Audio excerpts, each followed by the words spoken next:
ajudando nossos caras a identificar e destruir os alvos inimigos. No interior da Rússia, uma linha de produção permanece iluminada durante toda a noite. Trabalhadores circulam entre motores, asas e sistemas de cablagem, enquanto mais um drone ganha forma. Esta guerra já não é travada apenas nos céus. Está a ser construída nas linhas de montagem a um ritmo mais rápido do que qualquer pessoa imaginava. A fábrica que mudou a guerra dos drones.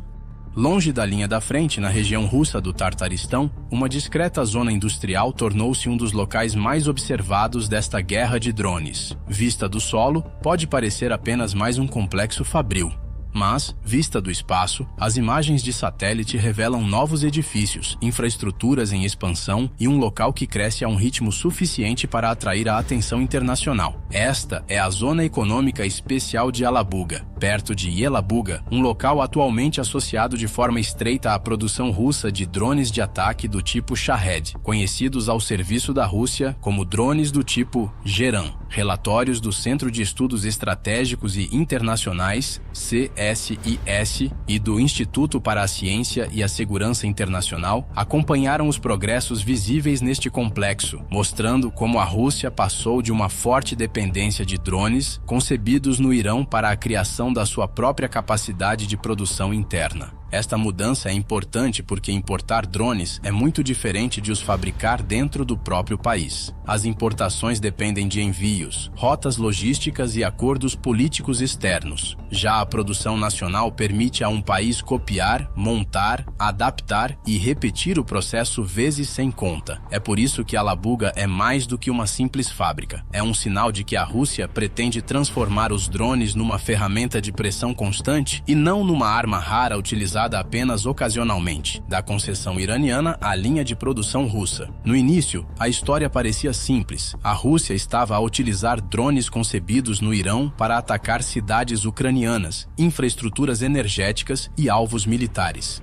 Estes drones não eram armas sofisticadas, eram ruidosos, lentos e quase rudimentares quando comparados com mísseis avançados, mas era precisamente isso que os tornava perigosos. Eram mais baratos, mais fáceis de lançar em grande número e suficientemente eficazes para obrigar a Ucrânia a gastar tempo, munições e recursos de defesa aérea. Depois, a história começou a mudar.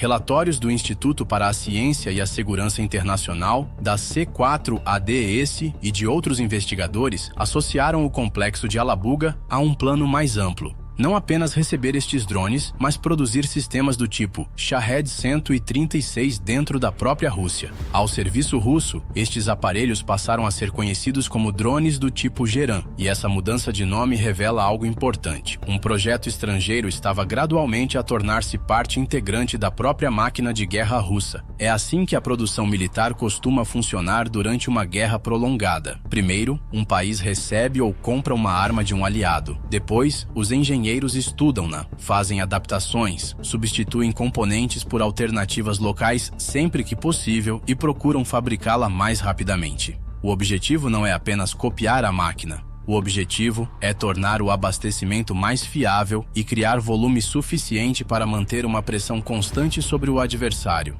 o que as imagens de satélite revelam. Algumas fábricas anunciam-se através de discursos, faixas e vídeos oficiais. Alabuga é diferente. A sua história tem sido contada a partir do céu, através de imagens de satélite, padrões de construção e do aparecimento gradual de novos espaços industriais. Numa guerra em que a produção militar é frequentemente mantida em segredo, até mesmo a linha de um telhado pode tornar-se uma prova. Investigadores do Centro de Estudos Estratégicos e Internacionais, CSIS, e do Instituto para a Ciência e a Segurança Internacional estudaram a área de Yelabuga através de imagens de satélite, e o que encontraram despertou grande atenção. O local apresentou uma expansão visível, com novas estruturas e atividades associadas ao crescente esforço russo de produção de drones. A Rússia pode não divulgar todos os números de produção, mas o próprio terreno começa a contar a história quando os armazéns aumentam, as estradas se ligam e as zonas industriais continuam a expandir-se. Isto é importante porque a guerra com drones começa muito antes de um drone chegar ao céu. Começa com edifícios, rotas de abastecimento, áreas de armazenamento, motores, componentes eletrônicos e trabalhadores especializados. Quando esses elementos se expandem, o campo de batalha sente os efeitos mais tarde. É isso que torna a visão por satélite tão poderosa. Ela transforma um parque industrial distante num sinal de alerta de que a próxima vaga de drones pode já estar a ganhar forma. Porque os drones baratos são tão perigosos.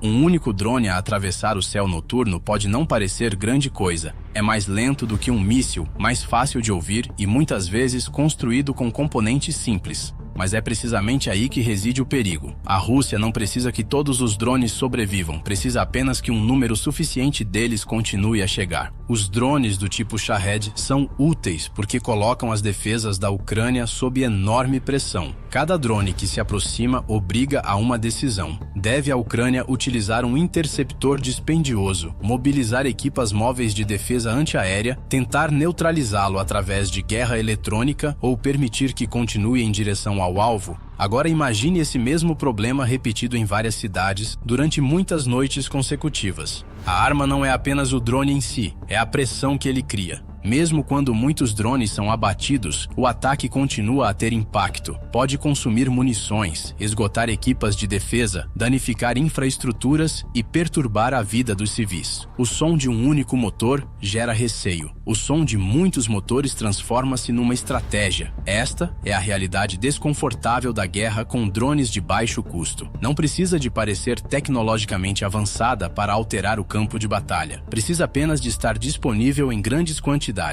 O custo humano por trás da máquina de produção. Mas uma fábrica de drones não é feita apenas de metal, motores e linhas de montagem. Também precisa de pessoas. Alguém tem de apertar a estrutura, ligar os cabos, verificar os componentes, transportar as caixas e manter o ritmo da produção. Por trás de cada drone barato, existe um sistema humano invisível a funcionar sob pressão.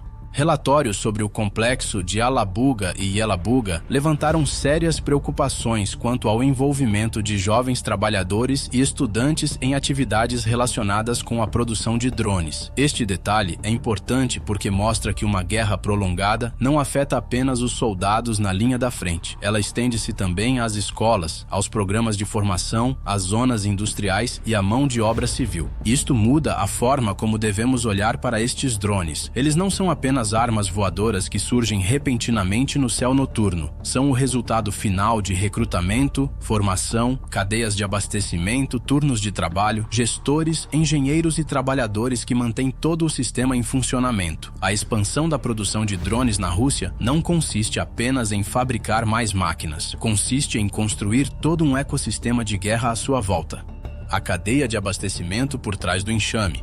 Nem mesmo a fábrica mais eficiente consegue construir drones a partir do nada. Cada drone precisa de uma estrutura, um motor, cablagem, sistemas de navegação, antenas, baterias, sensores e pequenos componentes eletrônicos que, muitas vezes, são mais difíceis de obter do que parecem. Um drone pode parecer simples quando passa sobre as nossas cabeças, mas, no seu interior, existe uma cadeia global de componentes concentrada numa única máquina. É por isso que as cadeias de abastecimento se tornaram um campo de batalha invisível. Relatórios do Centro de Estudos Estratégicos e Internacionais, CSIS, e de outros investigadores mostram que a produção de drones depende de um acesso constante a peças, materiais e componentes eletrônicos. Se um único elemento importante se tornar difícil de obter, toda a linha de produção pode abrandar. Uma fábrica pode ter trabalhadores, instalações e ambição, mas sem os componentes certos, a linha de montagem começa a enfrentar dificuldades. A Rússia tem procurado adaptar-se através da procura de novos fornecedores, da substituição de componentes e da nacionalização de peças sempre que possível. Mas isso não significa que todos os problemas desapareçam. Significa que a guerra dos drones se transforma numa corrida constante entre produção e interrupção. Um lado tenta fabricar mais rapidamente, o outro tenta quebrar o fluxo antes que a arma esteja pronta. A Ucrânia contra-ataca a guerra industrial. Quando as fábricas passam a fazer parte da guerra, também passam a integrar a lista de alvos. A Ucrânia compreende que cada drone lançado contra as suas cidades tem uma história por trás. Componentes transportados, combustível entregue, instalações alimentadas com energia, trabalhadores treinados e máquinas montadas. Por isso, o combate já não consiste apenas em destruir drones no céu. Trata-se também de interromper o processo antes mesmo de eles serem lançados. É por essa razão que a Ucrânia tem direcionado cada vez mais os seus ataques de longo alcance contra infraestruturas militares, energéticas e industriais russas. Estes ataques visam os sistemas que mantêm a máquina de guerra russa em funcionamento, incluindo refinarias, instalações de armazenamento, rotas logísticas e complexos ligados à produção de armamento. Se o combustível, a energia, os transportes ou a capacidade industrial forem afetados, o impacto pode propagar-se até a linha da frente. Isto cria um novo tipo de campo de batalha. No passado, muitas pessoas imaginavam a guerra como tanques, trincheiras e soldados frente a frente numa linha de combate. Mas numa guerra de drones, a frente estende-se para trás, alcançando armazéns, linhas ferroviárias, zonas industriais e redes energéticas. Um ataque realizado a centenas de quilômetros de distância pode ser decisivo, porque pode atrasar a próxima vaga de drones antes mesmo de ela levantar voo. O que isto significa para o futuro da guerra? As fábricas de drones em expansão na Rússia não contam apenas uma história russa, elas oferecem uma antevisão da direção que a guerra moderna está a seguir. Durante décadas, as grandes potências concentraram-se em caças dispendiosos, mísseis avançados e enormes sistemas de armamento que levavam anos a desenvolver. Mas o campo de batalha está agora a ensinar uma lição diferente. Por vezes, a arma que muda tudo não é a mais sofisticada, é aquela que uma fábrica consegue produzir repetidamente, sem interrupções. É por isso que outros países acompanham este conflito com tanta atenção. A Rússia procura transformar a produção de drones numa capacidade industrial permanente, enquanto a Ucrânia desenvolve o seu próprio ecossistema de drones através de oficinas, empresas emergentes, testes em condições reais de combate e rápida adaptação tecnológica. Um lado aumenta a produção de drones de ataque, o outro corre para desenvolver interceptores, sistemas de guerra eletrônica e drones de ataque de longo alcance.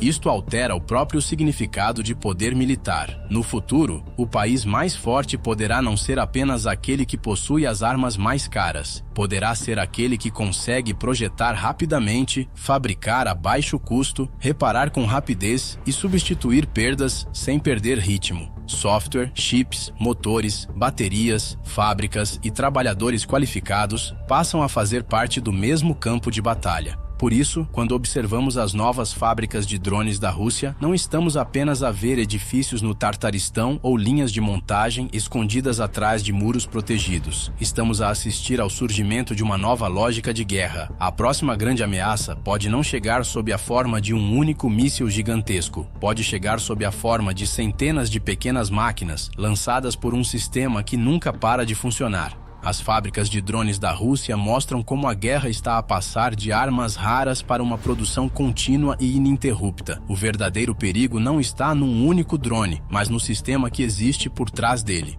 Se esta história o ajudou a compreender essa mudança, deixe o seu gosto, partilhe e subscreva para mais conteúdos.